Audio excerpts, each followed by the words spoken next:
a tutte le ascoltatrici e a tutti gli ascoltatori da Giulio Cainarca, ben trovati ad un'altra puntata della nostra trasmissione Auto da Fè.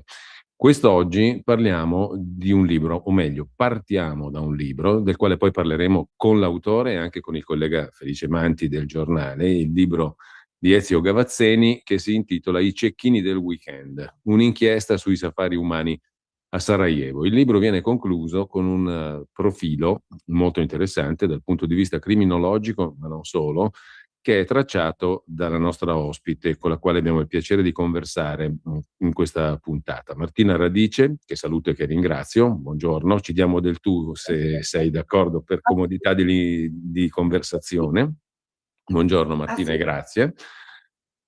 Martina è criminologa, specializzata in psicologia e criminologia investigativa dopo la laurea in giurisprudenza, esperta di criminal profiling, di scienze forensi, di sopralluogo tecnico sulla scena del crimine, si è perfezionata in criminologia investigativa e psichiatria forense, applicata anche alla questione dei sex offenders, e ha ottenuto la qualifica come esperta in valutazioni clinico-forensi e criminologiche, anche se, Martina, mi verrebbe da dire che in questo caso la questione della quale parliamo confina molto con la psichiatria, perdonami la semplificazione. Insomma, stiamo parlando di una vicenda atroce che Ezio Gavazzeni ha raccontato nel suo libro, che risale agli anni dell'assedio della città di Sarajevo, in Bosnia, tra il lontano ormai, ma non troppo, perché queste persone sono ancora tra noi, 1992-1996. Cosa succedeva?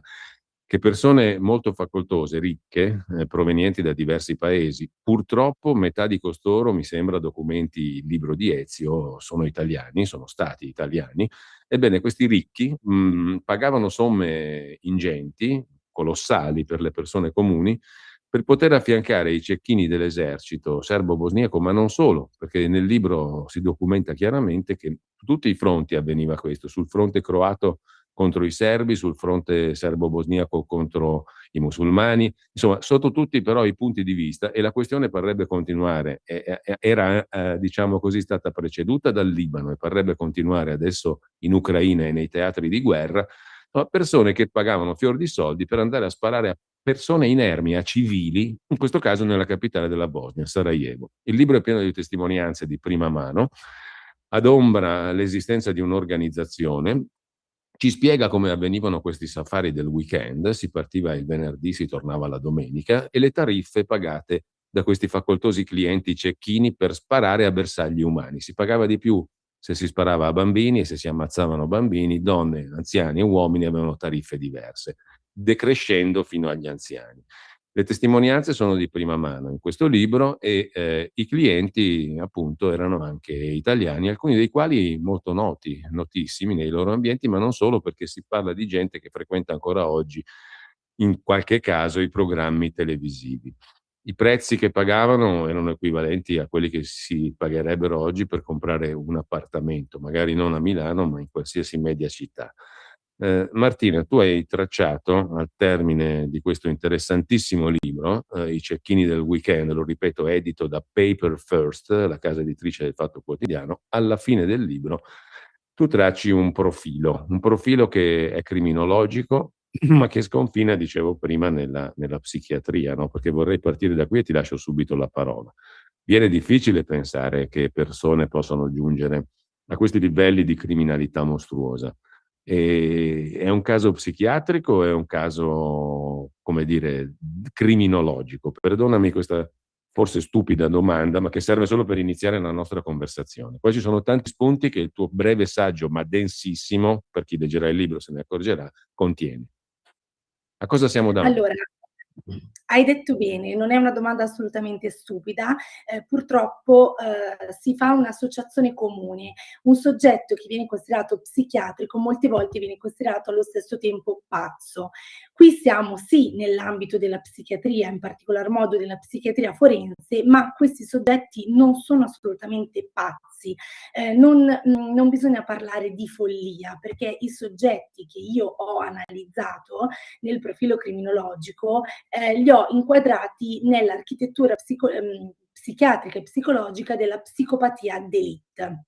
dove, come ti ho anticipato, non sono assolutamente in preda a deliri o a follia, Ecco, sono perché perfettamente tu scrivi subito all'inizio, infatti, che questi sono criminali che sono perfettamente integrati, di successo e dotati di potere economico e sociale straordinario.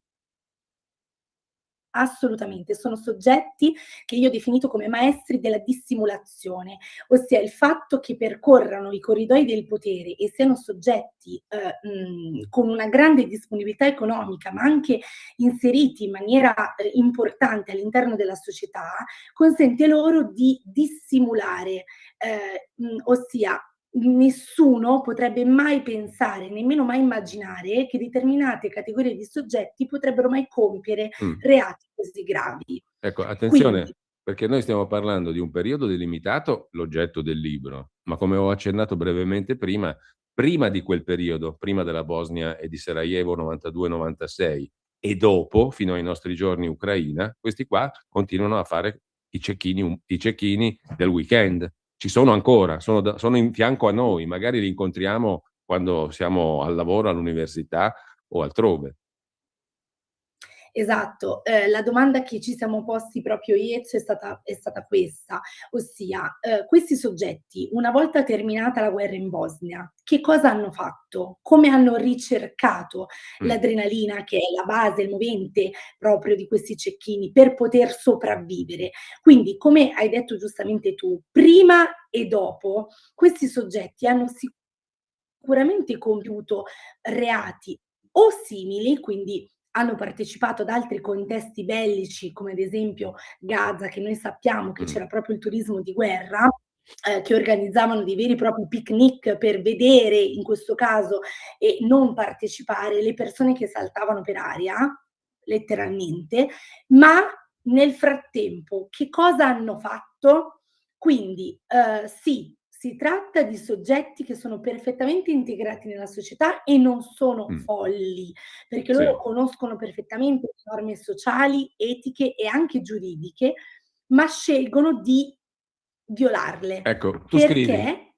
sì, sì, prego scusami Martina, non volevo interromperti. No, perché Mh. la volontà di dominio e di sopraffazione è talmente presente che, scelgono di ignorare qualsiasi norma sociale o etica, e Ecco, anche ovviamente giuridica. tu scrivi, voglio citare alcuni passaggi del tuo intervento, del tuo saggio finale in questo libro, perché sono per me stati uno spunto di riflessione, no, tu scrivi infatti che per queste persone il delitto non è il risultato della perdita di controllo. Noi siamo, portati magari a pensare che questi appunto siano dei pazzi, no, ma questa non è, la loro natura. Loro non perdono il controllo. Il delitto, andare a sparare il weekend a inermi civili che avevano il torto semplicemente di cercare di andare a prendere qualcosa da mangiare o un po' di acqua, percorrendo quelle strade che spesso li hanno visti cadere sotto i colpi di costoro,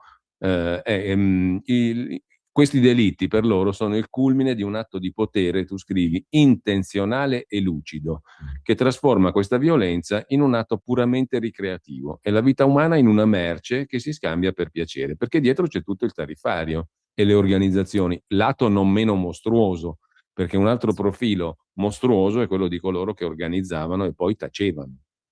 Assolutamente. L'unica cosa che potrebbe far perdere loro il controllo è d'essere scoperti. Mh. L'unica cosa, e su questo ne sono certa, perché, come, ovviamente noi parliamo dei cecchini, ma ricordiamoci che sopra i cecchini c'è un'organizzazione, molto potente e, che è in grado di gestire perfettamente denaro e persone a loro piacimento, ovviamente per un tornaconto personale, in questo caso di denaro, che garantiva loro anche l'impunità.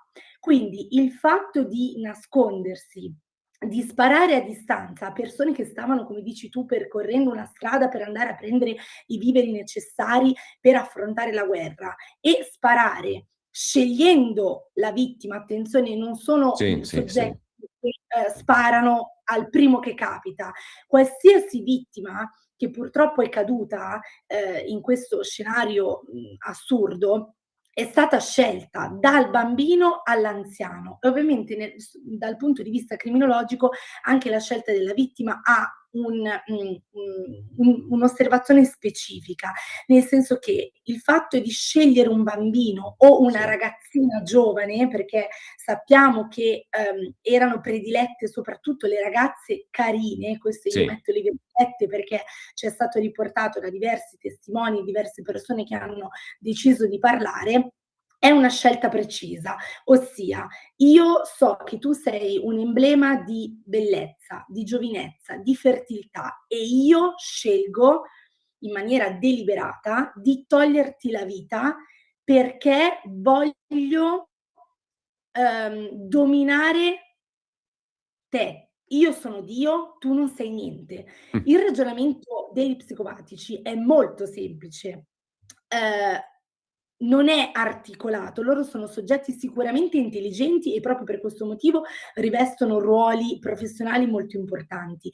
Quindi sono soggetti intelligenti ma che ragionano in maniera molto semplice. Quindi io sono Dio, io scelgo di toglierti la vita, quando togliertela e come togliertela. Quindi il fatto di uccidere una ragazzina o un bambino è decidere di troncare una vita sul nascere, una vita che può essere utile sia per la società, sia per appunto anche la fertilità, perché anche qua abbiamo poi un aspetto anche di matrice sessuale, no? Non voglio dominarti sessualmente, ma decido comunque di dominarti attraverso l'omicidio, che è da brividi. E poi abbiamo l'altra faccia della medaglia, che sono gli anziani, dove al contrario sono soggetti che non hanno alcun valore, per l'economia non servono più. Se vengono eliminati, tanto nessuno li cerca, perché anche a livello investigativo, ovviamente un anziano, nella loro testa ovviamente, un anziano ha meno valore anche investigativo rispetto a un bambino. Se scompare un anziano, scompare un bambino, le forze vengono, diciamo, impiegate in maniera diversa. Quindi tutte le vittime sono scelte in maniera precisa, questo ci tengo a precisarlo proprio per certificare la loro lucidità. Tanto è vero che c'erano episodi per conseguenza dell'azione di questi cecchini per cui per esempio un bambino in braccio alla madre veniva colpito e la madre rimaneva in vita. Questo aumentava addirittura il piacere mostruoso che costoro provavano, no? Sì, e pagavano di più, si pagava una tariffa molto più alta. Per l'anziano equivalente a 100 milioni in lire dell'epoca piuttosto che meno di 20 per l'anziano. Assolutamente. E il fatto di uccidere il bambino in braccio alla madre aumenta il loro sadismo, perché non solo loro provano piacere nell'uccidere il bambino, ma provano piacere nel vedere una madre che sta soffrendo in quel momento perché gli viene ucciso suo figlio. Quindi abbiamo doppio sadismo che aumenta l'adrenalina e l'eccitazione proprio del cecchino che in quel momento decide di compiere questa azione. Martina, tu hai usato una categoria della scienza criminologica, no, per definire costoro. La categoria è quella, mi sembra studiata dallo psichiatra che tu citi, Robert Hare, di psicopatici primari. E però hai coniato tu una definizione ancora più precisa. Questi sono psicopatici d'élite, individui ipercognitivi che, come dicevi prima, comprendono perfettamente le norme sociali, legali ed etiche, ci vivono dentro e ci sguazzano nella normalità, no? Mi viene da dire sguazzano perché poi sono anche appunto gente che ha successo, ma scelgono deliberatamente di ignorarle in quel frangente, quando devono soddisfare il proprio tornaconto o la propria esigenza di dominio in questo modo così terrificante, no? Hanno una freddezza calcolatrice che da un lato gli permette di eccellere, tu scrivi, in carriere ad alto status, no? Carriere che richiedono anche decisioni molto, molto dure, a volte spietate, quindi già lì praticano un distacco emotivo totale, no? Come carriere come quelle che riguardano gli ambienti dell'alta finanza, della politica, c'era anche dei magistrati dentro questa categoria di cecchini, no? Quindi, dal francese c'è stato riportato, scusami Giulio, dal francese c'è stato riportato importante, perché è l'aspetto che mi ha toccato maggiormente, la presenza di medici. In particolar modo il francese stesso ha accompagnato un neurochirurgo, quindi lì serve una lucidità e una freddezza giusta e corretta per affrontare anche operazioni molto complicate. Quindi diciamo, la freddezza che loro utilizzano all'interno del loro ambiente lavorativo poi la traslano anche per compiere questi tipi di omicidi. E per questo ci tengo a precisarlo, non sono sicuramente folli, anzi sono estremamente lucidi. Ecco, mi vengono in mente alcune ricerche, alcuni libri tu conoscerai senz'altro, che hanno sottolineato come spesso le classi dirigenti siano affollate di individui psicopatologicamente rilevanti, diciamo così.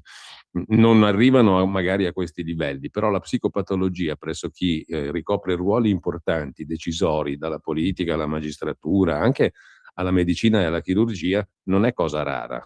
Non dobbiamo allarmarci, però non è cosa rara. Assolutamente, si parlava anche all'epoca dei white collar crimes, Eh, quindi dai crimini commessi dai colletti bianchi, per dividerli appunto e distinguerli dai colletti blu che erano la classe operaia. Quindi sicuramente è un fenomeno noto e che quotidianamente possiamo osservare. Certo, qui si tratta comunque di un fenomeno veramente che è durato nel tempo e che si tratta veramente di crimini atroci, più reati commessi nello mm, stesso giorno, nello stesso luogo, ma ci sono le stesse persone o i colleghi di queste persone che commettono reati all'interno del loro ambiente domestico, del loro ambiente familiare, nella loro cerchia di amicizie. Quindi questo è un fenomeno molto dilagante, ma anche, come dici tu, nella quotidianità possiamo eh. comunque Ecco, trovarli questi. per esempio, costoro sono convinti, tu scrivi, di essere entità superiori, ne accennavi anche prima, no? Quindi, in quanto tali, hanno una speciale licenza morale, ma se la autoassegnano loro. Come possiamo Assolutamente. riconoscerli in un contesto lavorativo? Perché io credo che persone così lasciano trapelare la loro vera indole quando sono a contatto con gli altri, in qualche modo, senza arrivare al cecchinaggio del weekend. Quello è l'estremo, no? Però credo che uno così lo puoi riconoscere anche quando ce l'hai vicino, in Sì, studio, allora nell'università, assolutamente altrove. sì. Sì, sì, assolutamente. È, diciamo, la classica persona carismatica che molto spesso viene definita come leader. Ora, non tutti i leader Sì, sono, diciamo, hanno questa, diciamo, particolarità, definiamola così. certo, Quindi non facciamo ovviamente un luogo comune, però ovvio. sicuramente sono leader, sono persone carismatiche, sono persone che sono molto curate nell'aspetto sia fisico, quindi tengono molto, quindi magari hanno diciamo la passione per lo sport, partecipano ai club, ai circoli diciamo dell'alta società.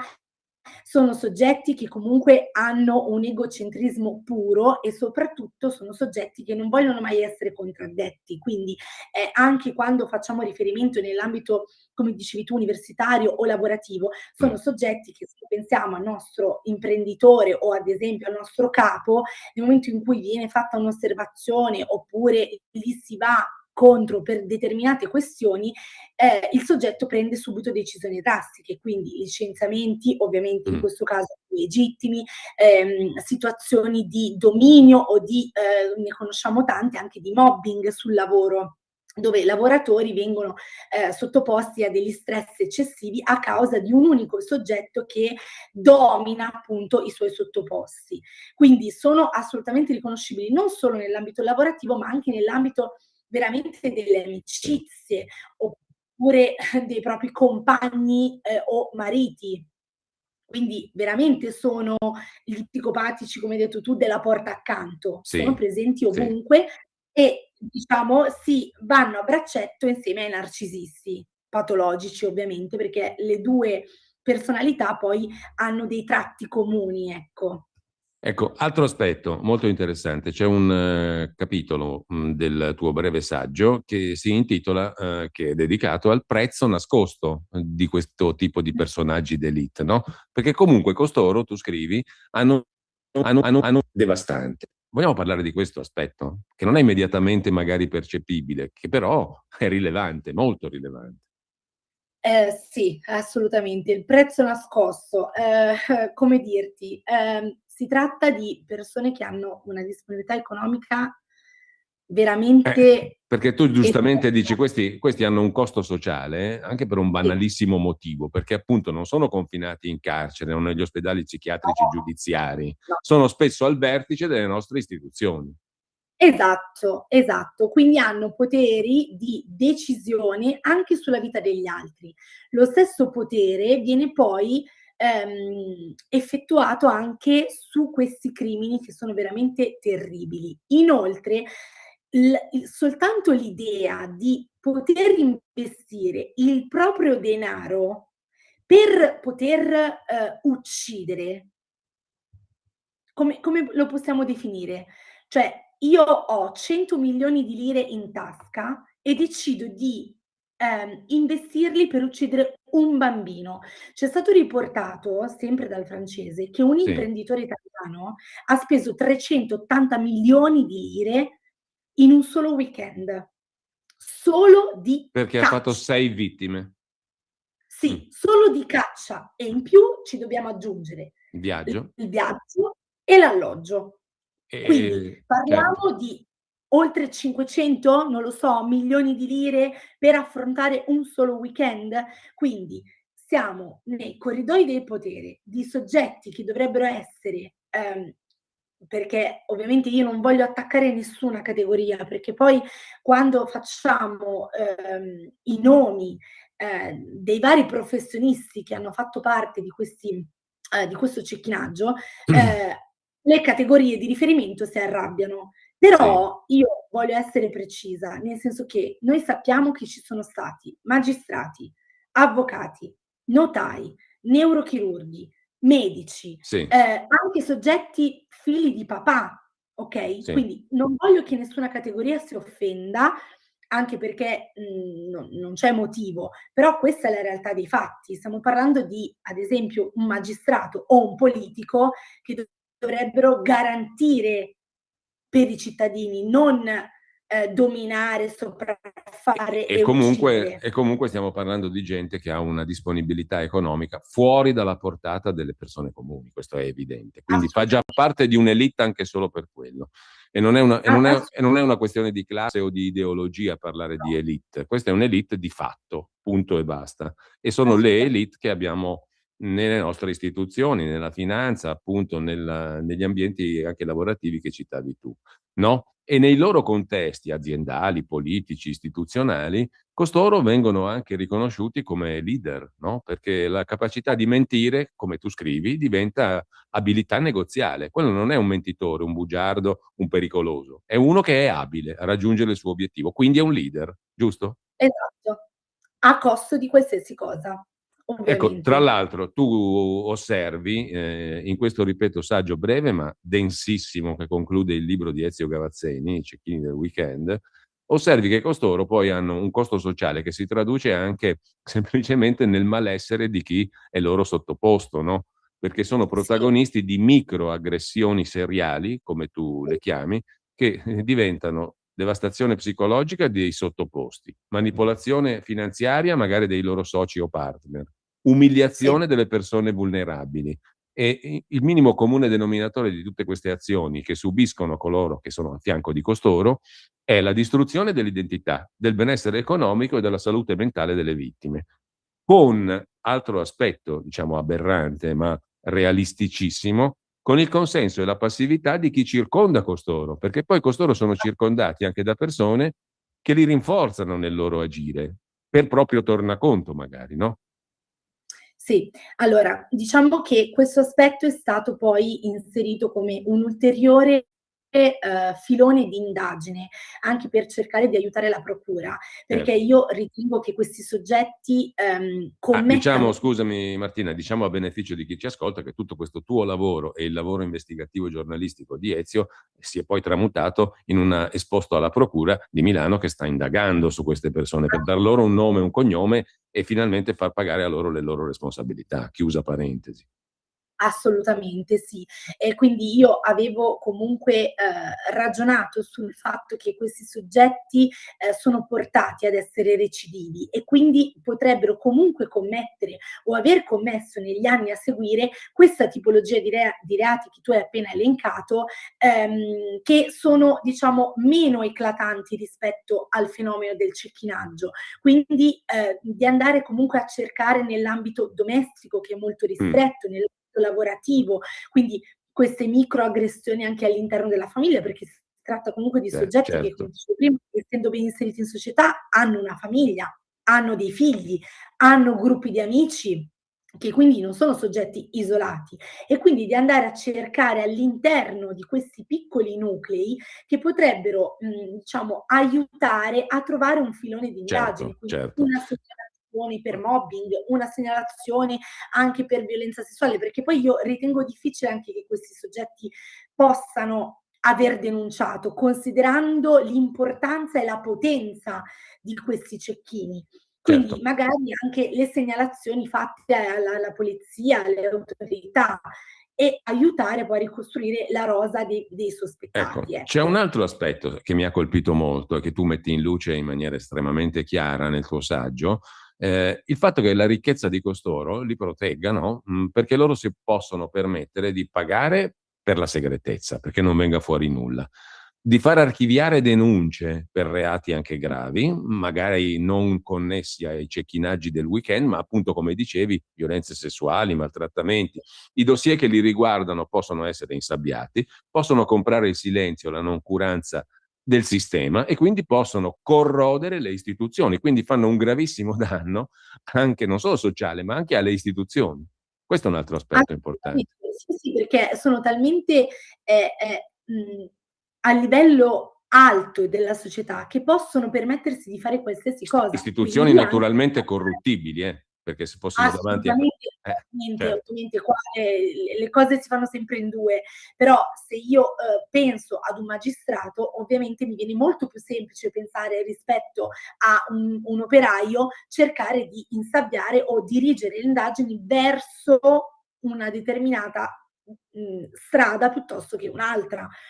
Qui si parla non solo di organizzazione cecchini, ma parliamo anche tutta di una rete di soggetti che ha visto, che ha protetto e che ha voluto o Già. per paura o per omertà, O per tornaconto, oprimere questi soggetti o per o per tornaconto torna anche, certo. io guarda, sinceramente penso più per paura, Sì. perché penso che molti soggetti siano stati minacciati, anche Mm. soggetti che Ma sono magari se sempre io parlo non faccio carriera in un certo sì, contesto. Mm. oppure, diciamo che non è che non faccio solo carriera, ma rischio Mm. letteralmente di Certo, anche la perché vita, certo, perché davanti a questi o stai soggetti... zitto sì, Mm. o stai zitto e mi aiuti, oppure o stai zitto oppure t'ammazzo. Cioè, questo è la logica sia dell'organizzazione che dei cecchini. Più in Altro... questo caso sì, sì, sì, prego, prego, prego.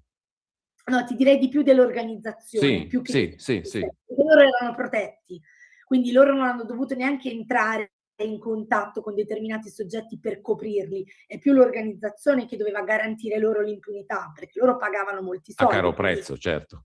esatto, quindi su questo assolutamente. Allora, c'è un'altra formulazione, un'altra formula che tu usi, la dico e ce la spieghi, perché a costoro tu applichi un'altra etichetta che è esplicativa, è riassuntiva, sadismo edonico. Cosa vuol dire? Allora, il sadismo edonico è semplicemente la ricerca del piacere, quindi l'edonismo, il piacere, per provocare dolore. Quindi tu più provi dolore, più io ho piacere. Questa è la base e il movente Mm. di ogni loro azione. Non c'è, E questo dà nessun l'adrenalina, la scossa adrenalinica. esatto, si arriva al massimo dell'adrenalina, tant'è che c'è stato riportato che questi soggetti alla fine della caccia erano perfettamente entusiasti, felici, adrenalinici. Non c'è stata riportata nessuna testimonianza di soggetti che hanno avuto problemi di sonno, sensi di colpa, momenti di debolezza in cui si sono fermati e hanno pensato: "Che cosa ho fatto?" Anzi, alla fine della caccia l'adrenalina era talmente Mm. elevata che continuavano ad essere eccitati. Proprio per questo, secondo me e anche secondo Ezio, hanno continuato a ricercare questa adrenalina in altri contesti o in altri reati. Quindi il sadismo edonico si riduce purtroppo in 2 semplici parole, cioè Sì. io ho piacere se tu provi dolore, semplicemente. Costoro si portavano a casa, alcuni di costoro, dei bossoli colorati a seconda delle vittime, no? Se ho ammazzato un bambino e un bossolo di un certo colore, se ne ho ammazzato una donna di un altro, un anziano di un altro ancora e via dicendo. Che significato ha questa specie di trofeo? Allora, questo rientra poi ovviamente nella criminologia dei serial killer.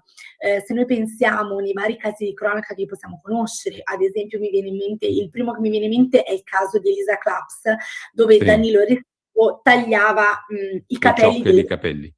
li è sempre portati dietro, li metteva in una scatola e ovunque lui andasse si portava dietro queste ciocche di capelli delle diverse vittime per guardarli, annusarli, quindi per riprovare quel piacere, ovviamente, che hanno commesso, avendo, cioè, quel piacere che hanno provato commettendo l'omicidio. Il trofeo dei cecchini ha la stessa funzione, perché i cecchini prima di arrivare sul posto venivano perquisiti, non potevano assolutamente portare nessun oggetto che potesse essere idoneo a filmare, fotografare, quindi venivano perquisiti di Sì, qualsiasi cosa. Quindi loro non avevano niente. L'unico ricordo era proprio il bossolo, che poteva essere o colorato o tagliato con delle tacche. Quello per loro è veramente un trofeo, perché solo riguardandolo riprovano lo sì. stesso piacere, come se fosse veramente un feticcio. Sì, e Come si se ricaricano per la successiva azione. assolutamente, cioè riguardandolo riprovano la stessa sensazione che hanno provato mentre commettevano l'omicidio. Quindi per questo motivo noi pensiamo che ancora oggi loro lo conservino, che non l'abbiano né buttato, né venduto, né dato via in nessun modo, loro ce l'hanno e questa è la chiave per riprovare il loro piacere e sicuramente lo conservano, magari ben nascosto, da occhi indiscreti, ma sicuramente ce l'hanno. Su questo ne siamo certi. Magari se leggono il libro Perché saranno dopo le tentati di indagini, buttarlo. Mm. ma o più che di buttarlo, O secondo me più di occultarlo. venderlo. Mm. No, venderlo sul mercato Venderlo, nero, perché ci liberarsene. Mm. sono tante persone che magari, ad esempio come il turismo di guerra che avviene a Gaza, di persone che non partecipano attivamente alle uccisioni, ma guardano.